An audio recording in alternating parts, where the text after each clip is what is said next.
नमस्कार। आज हम जिस विषय पर चर्चा करने जा रहे हैं वह है मौन, वही बुद्ध का मौन।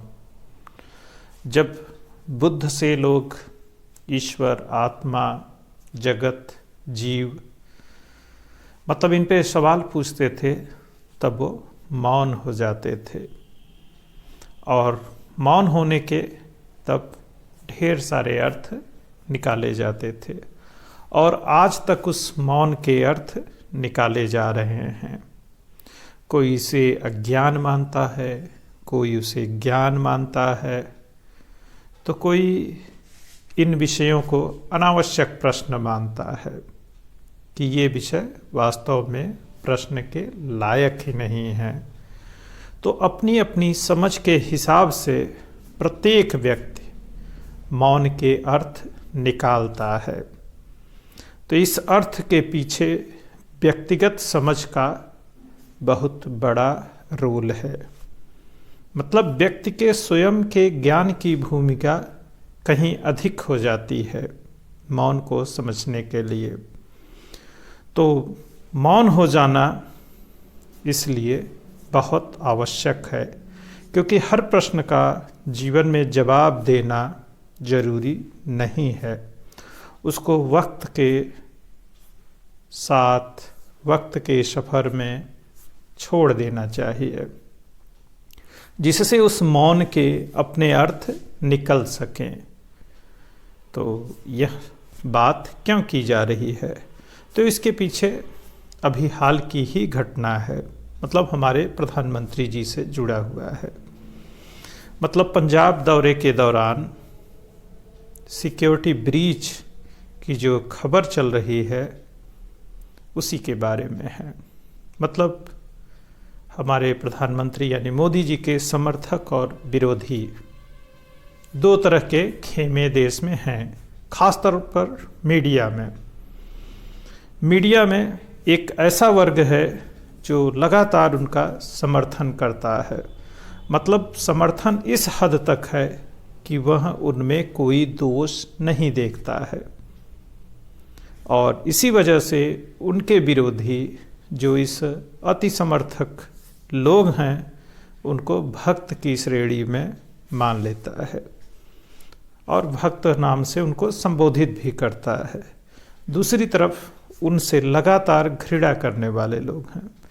मतलब विरोध नहीं कर रहे हैं वो, न तो आलोचना के हद तक है, वो प्रधानमंत्री का मतलब मोदी जी का इस तरह से विरोध करते हैं कि विरोध में उनके प्रधानमंत्री के प्रति आलोचना जैसी चीज़ नहीं रह जाती, वह घृणा के हद तक है। मतलब जब नरेंद्र मोदी सिर्फ मोदी थे, मतलब Narendra Modi as a CM, तब भी वो उनका विरोध कर रहे थे। जब वो प्रधानमंत्री बने तब भी उनका विरोध कर रहे थे, और आज जब दूसरा कार्यकाल चल रहा है तब भी विरोध कर रहे हैं। मतलब उनको किसी कार्यकाल में कभी भी नरेंद्र मोदी में कोई गुण नहीं दिखाई पड़ा, उनका कोई काम नहीं दिखाई पड़ा। हर समय हर जगह उनकी सिर्फ निंदा करना ही उन्होंने अपना मकसद मान लिया। तो मोदी के विरोधी जो मोदी का विरोध इस हद तक करते हैं कि उसको मोदी के प्रति घृणा कही जाए तो गलत नहीं होगी। तो हमारे मीडिया में जो कथित पत्रकार हैं, समर्थक और विरोधी खेमे में, जो मोदी से घृणा करते हैं, और थोड़ा सा शालीन शब्द मोदी हेटर उनके लिए हो सकता है, तो वो इस हद तक मोदी से नफरत करते हैं कि वो भारत के प्रधानमंत्री से नफरत करने लग जाते हैं। और जब आप देश के प्रधानमंत्री से नफरत करने लगते हैं तो आप देश से प्रेम नहीं कर सकते हैं। तो फिर राष्ट्रवाद और बाकी जो चीज़ें आती हैं, आप स्वतः उसके विरुद्ध चले जाते हैं। तो नरेंद्र मोदी लगातार अपने दम पर जनता के बीच लोकप्रियता और वोट के दम पर चुनाव जीत कर सत्ता में आए हैं। और चुनाव जीतने से पहले जो उन्होंने वादा किया था, मतलब चुनावी मैनिफेस्टो अगर बीजेपी का पढ़िए जानिए, तो जिस वादा के साथ वो जनता के बीच गए थे, अगर उस बात को वो पूरा कर रहे हैं तो किसी को उनकी आलोचना करने का हक भी नहीं है। क्योंकि आपको अगर मोदी को सत्ता शीर्ष से हटाना है तो उसका एकमात्र तरीका है चुनाव, क्योंकि मोदी चुनकर ही आए हैं और आप उनको हटाना चाहते हैं तो आपको मोदी को चुनाव में हराना पड़ेगा। और यहाँ हर 5 साल पर हो रहा है। वह कोई मिलिट्री रूल से नहीं आए हैं, न वो कोई निरंकुश शासक हैं, वो चुन कर आए हैं। इस बात को ध्यान में रखने की आवश्यकता है। तो उनकी बात, उनके तरीके आपको नापसंद हो सकते हैं, तो आप भी जनता के बीच में जाइए, अपनी बात रखिए, अपना मैनिफेस्टो रखिए, अपने वादे रखिए कि हम आएंगे तो ये काम करेंगे, या फिर नरेंद्र मोदी ने जो भी गलत किया है उसे हम बदल देंगे। तो उसका तरीका सिर्फ यही होगा, चुनाव। क्योंकि एक चुने हुए व्यक्ति को हटाने के लिए चुनाव ही माध्यम होगा। अगर 5 साल के लिए कोई बहुमत की सरकार चुनी गई है तो उसे आपको बर्दाश्त करना पड़ेगा, आप उसके चाहे प्रशंसक हों चाहे आलोचक हों। इस तरह के अराजक आंदोलन से हर चीज़ को रोक देना, जाम कर देना कहीं से भी लोकतांत्रिक तरीका नहीं है। अब 5 राज्यों में चुनाव की घोषणा हो चुकी है, तो जनता के बीच जाइए और बताइए कि आप क्या करेंगे। तो उन्होंने जो सही गलत किया होगा, और आपकी अपनी बात भी अपनी जगह सही होगी। लेकिन आप कौन सी बात कर रहे हैं, आप कौन सा विकल्प दे रहे हैं, जनता को आप ये समझाइए। मान लीजिए कि नरेंद्र मोदी गवर्नमेंट ने जो किसान बिल इंट्रोड्यूस किया था उसमें ढेर सारी खामियां थीं, तो बताइए किसानों की आय बढ़ाने के लिए आपके पास कौन सा मॉडल है, या फिर उन्हीं के इस कानूनों में कौन सी ऐसी कमी थी जिन्हें दूर किया जाना चाहिए था। आप जनता को बताइए, समझाइए ये बात कि कैसे एक कृषक समुदाय की आय बढ़ाई जा सकती है, और चुनाव जीत कर आइए, आप भी प्रधानमंत्री बनिए और पूर्ण बहुमत हासिल करिए, और जो कानूनों में कमियां रही हों उन्हें आप बदलिए ना। क्योंकि संसदीय व्यवस्था तो इसी बात का नाम है ना कि हम नए कानून बनाएंगे, जो कमियां रह गई हैं उसको सुधारेंगे। महज शोर शराबा, बंद, धरना, प्रदर्शन ये बहुत हो चुका, इससे कोई काम नहीं होने वाला है। अगर कोई काम करना है, विकास करना है, और हम एक अराजकता के माहौल में देश को नहीं ले जा सकते हैं, क्योंकि एक विविधता और बहुलता वाले राष्ट्र हम हैं। इसमें जाति, धार्मिक समूहों को आसानी से प्रभावित किया जा सकता है, और ऐसा करके लगातार देश को बंधक मत बनाइए। अभी आप पंजाब की घटना को देख रहे हैं, उसके बहुत सारे पक्ष हैं, आलोचक समर्थक अपनी अपनी बात कह रहे हैं। इससे पहले भी हमने अपने एक पूर्व प्रधानमंत्री और एक प्रधानमंत्री को गंवाया है, जिसमें इंदिरा जी, राजीव गांधी जी, दोनों लोगों की जान गई। तो सुरक्षा में लापरवाही कितनी भारी पड़ सकती है इसका अंदाज़ा हमें है, और हम भुगत चुके हैं। हमने बेअंत सिंह को खोया है, हमने वैद्या को खोया है। तो और आगे हम अपने किसी भी धरोहर को, क्योंकि प्रधानमंत्री कोई व्यक्ति नहीं होता है, वह एक इंस्टीट्यूशन होता है, वह राष्ट्र की धरोहर होता है। उसी तरह सीएम, पीएम, प्रधान, राष्ट्रपति, राज्यपाल सभी राष्ट्र के प्रतीक बन जाते हैं। वो जैसे ही उस पद पर पहुंचते हैं तो वह महज एक नाम नहीं रह जाते हैं। ऐसे में बचकाने, हरकतें करना, स्टेटमेंट देना, कुछ भी बोल देना शोभा नहीं देता है।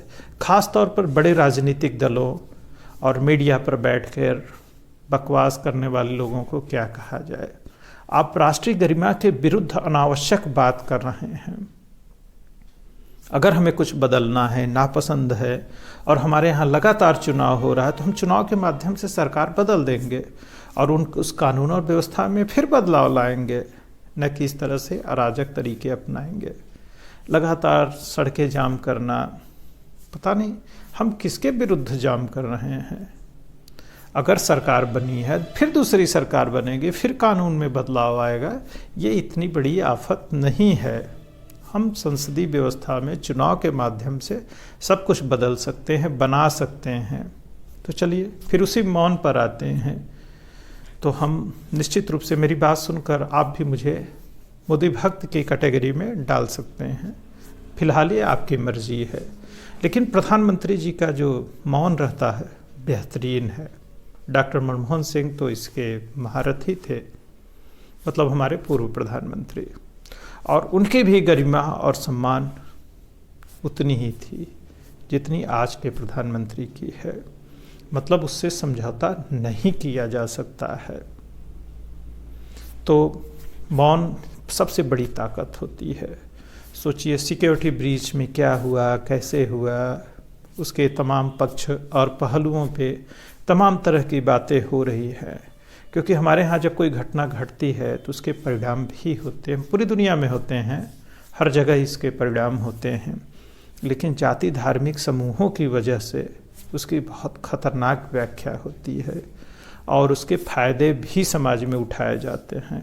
और हमारे यहाँ दलीय राजनीति का सबसे बड़ा दोष है कि उसका लगातार फायदा लोग उठा रहे हैं और उनकी सत्ता ऐसे ही चल रही है। सोचिए जनता की गलतियों पर क्या कोई राजनीतिक दल डपट के कहता कि नहीं ऐसे नहीं चलेगा, ये समझौता नहीं हो सकता है, अनुशासन से कोई समझौता नहीं होगा। बल्कि वह उस माँ बाप की तरह राजनीतिक दल व्यवहार करते हैं जो एक बिगड़ैल बच्चा है, जो कि कोई गलती करके आया है तो उसको डांटने समझाने के बजाय उसको कहती हाँ ठीक है चलो, मतलब प्रोटेक्ट करने लग जाती है। क्योंकि दलों की जो वोट बैंक है वो जाति समूहों पर आधारित है। ऐसे में वो उनके खिलाफ कुछ नहीं बोल पाते। खिलाफ भी बोलने को नहीं कहा जाता, मतलब सही और खरी खरी बात नहीं हो पाती है।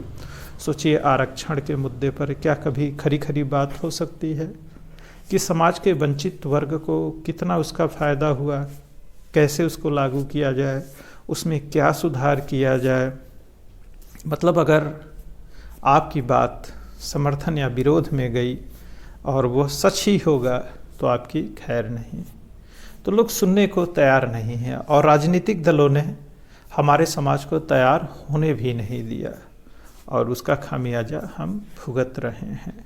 तो फिर वही मौन, प्रधानमंत्री जी ने क्या कहा नहीं कहा, लेकिन उनके समर्थक और विरोधी नए नए तरह के नरेटिव गढ़ रहे हैं और उसके परिणाम और बाकी चीज़ों को लेकर समझा भी रहे हैं और डरा भी रहे हैं।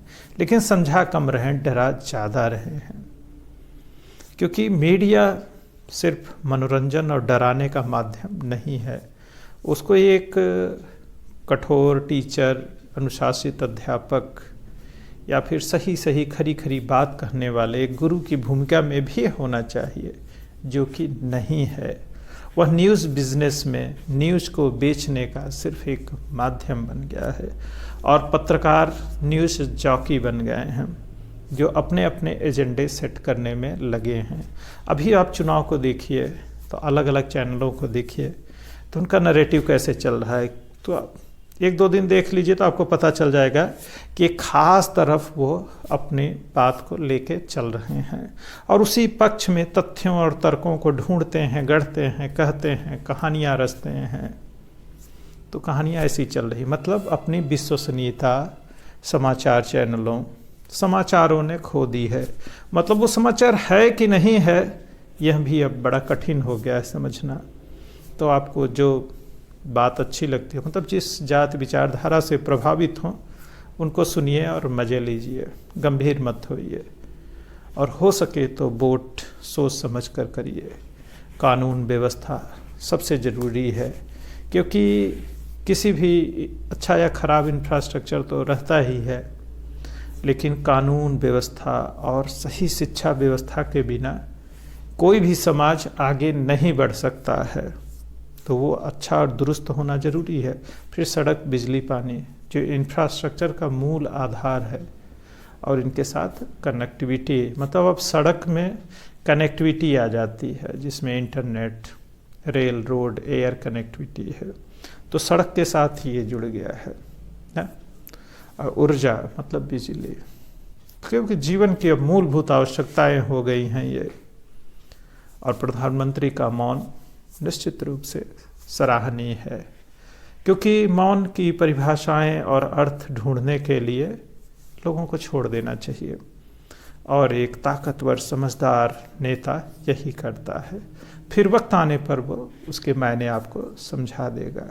अगर नहीं समझाएगा तो समर्थक और विरोधी अपने कयास लगाते रहेंगे और इसमें उसको कोई नुकसान नहीं होगा।